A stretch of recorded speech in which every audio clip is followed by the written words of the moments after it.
Hello and welcome to Twitch Overlay Debugging in OBS. I always forget what I'm going to call these things. This is going to be a slightly shorter one and slightly different from the last video, as we're not going to be looking at the actual overlay itself and how to create it and that. But we're going to be looking how you can debug it, and tools that are useful when you start looking to develop it more and debugging it. A lot of people don't realise that OBS has a built-in debugging system that allows you to do what you normally do when you're debugging a web page, i.e. right click and do Twitch Inspector, to do that on the overlay that's running within OBS. So I'm just going to show you how to do that today, because it's going to be useful for the next few videos.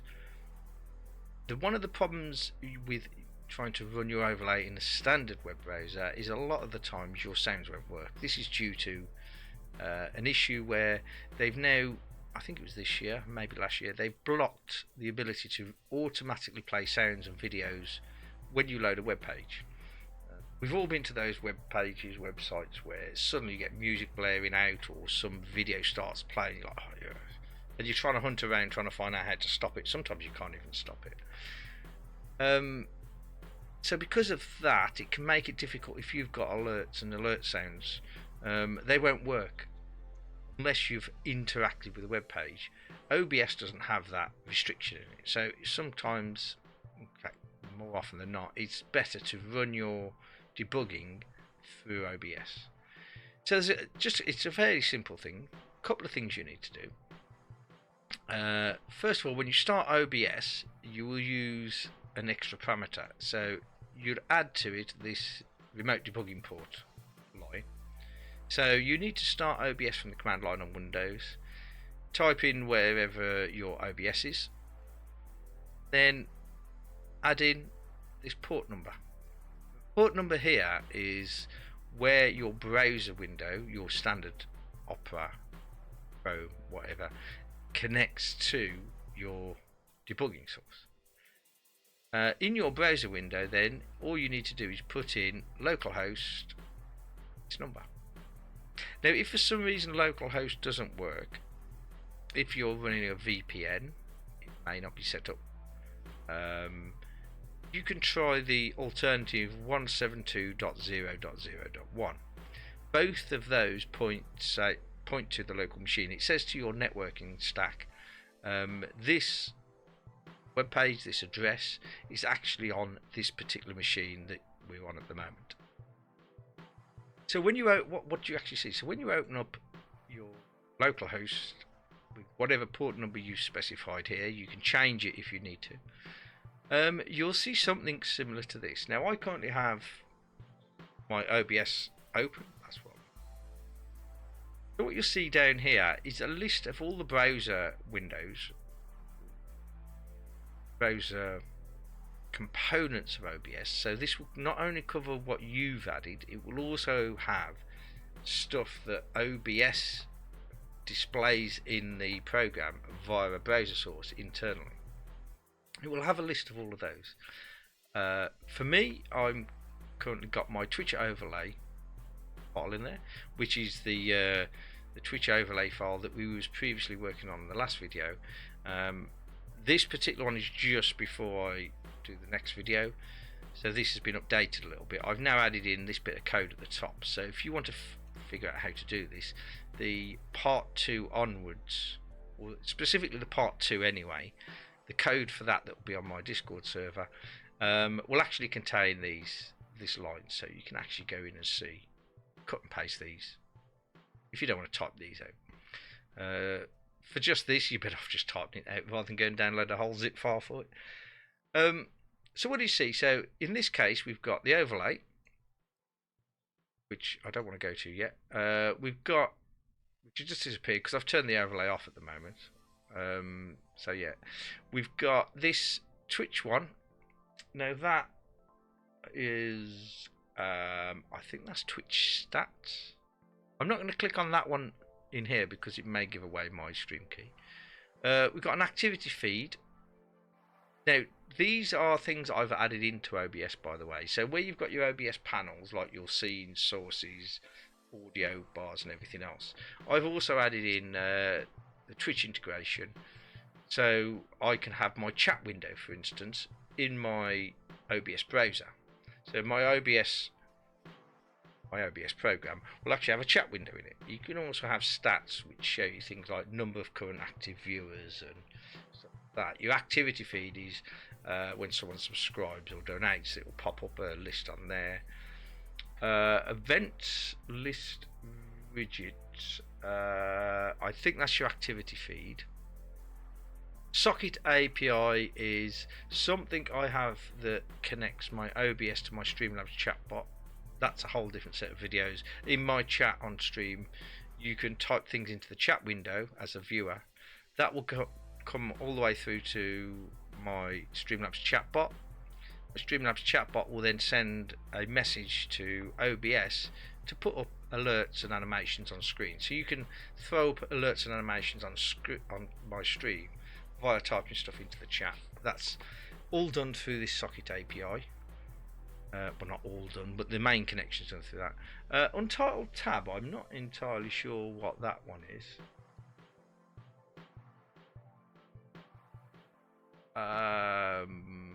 Loyalty polling. That's going to be some kind of connection to Twitch that plugins use. So anyway, when it comes to debugging, if I turn on the overlay, this is going to be the overlay that the next video is going to show you how to create, just adding in a bit of animation. So you'll see a bit of animation now, but ignore that for the moment. We'll come into that next. So this will be the animation we'll be doing in the next video. Now if we refresh this, we now see this Twitch overlay. So what I've just done there in OBS is I clicked on the eye icon to show this file, which is my updated overlay with the animation in it.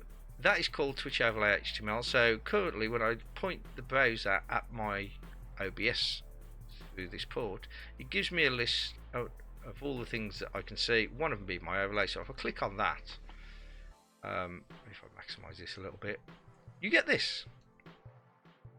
We're done with this file now, so let's just go through this for a second.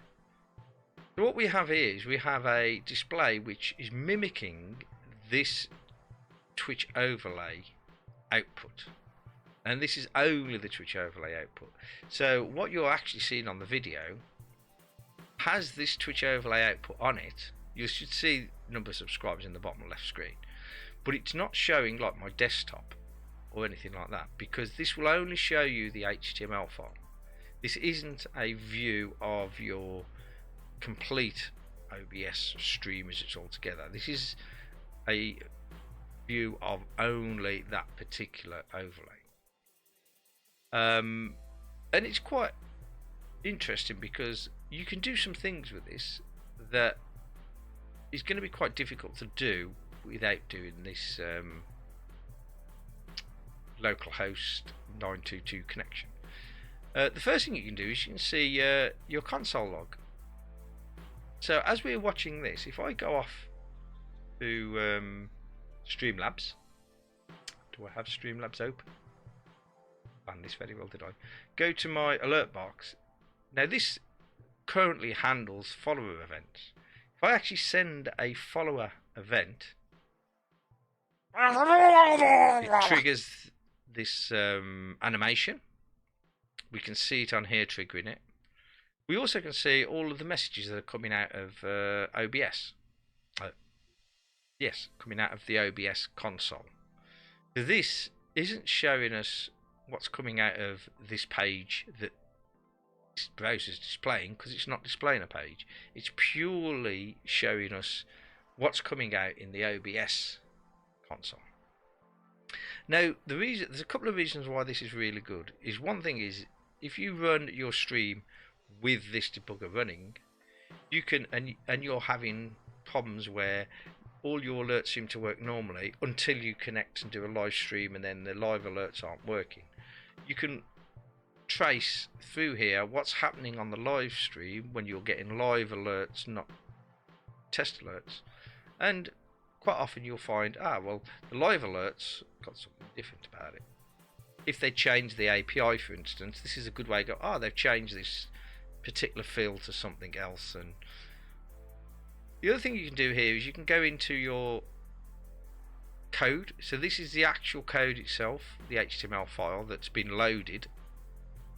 So for instance, if I go mouse over the animation alert, I can currently see it's 256 wide by 0 pixels. But of course, because the animation alert is the overall full screen. The alert container, however, 0 by 0 pixels. This is exactly what we expect it to be, because this will be in the next video. We've got it hidden when it's not working. If for some reason this alert box is showing up, you can click on that alert container and it gives you all of the styles and everything that's currently on that alert container. And you can actually see, for instance, here where it's got display none is crossed out. It means that's been overridden by something else. And we can see what it's been overridden by here.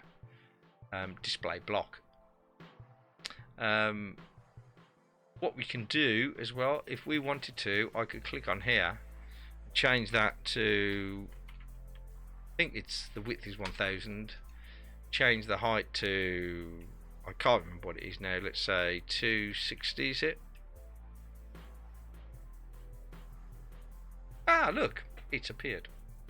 And the way this is animated is it does actually show you down here. So if you want to say, well, 260 enough, do we want it higher, you can do like tests here and live and watch it live to see what changes. So that's the real bonus of this, is it shows you what's actually running and you can tweak it in real time. You can also go here and, for instance, I could do I can't remember the code for it now, but is it document dot get element by ID? What's the element we want? So this is another way of doing it. So if I do alert context, which is where the name of the user is, so I could do get element by ID. I think it just like that. Dot HTML equals Bob. So you can actually test out your code. So in my code, I've normally got that set to equal whatever names come in, but as you see, it's just changed it to Bob there. So this gives you a lot of power to manipulate things, test things out, see where the errors are. It can give you like 12 errors here, 12 user messages, which are normally all of these things. Info's the same. I think it's just the same messages. The sources, I won't click on that, but the sources will show you the compiled source. So that will show you all of the JavaScript. If I clicked on that, it would show you the variables that contain my stream ID. So obviously I'm not going to click on that. You've then got network, so that will show you what networks, what's being done over the network. You can record it, run your page, stop it, and you can see if you've got a massive file being loaded over the network which is slowing down your page, or maybe audio file or something like that. Performance is a similar thing. It will show you how long each thing's taking, how much memory you've got. There's a load of different things you can do here. I'm not going to go through them all now. But that's generally the way I debug my code, and you can leave this running whilst you're streaming. And if you find a bug in your overlay or something doesn't go quite right in your overlay, quite often you can use this potentially after the stream to see what happened.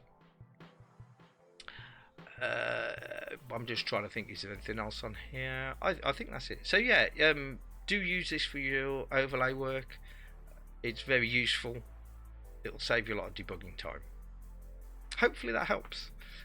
Don't forget, as usual, if these videos are useful to you and you'd like to see more of them, do let me know, because I'm only going to make a small handful of them, 3, 4 maybe, or something like that to start with, and if there's no interest in them, I'm getting more. Simple as that. So thanks for watching, and hopefully I'll see you on stream sometime.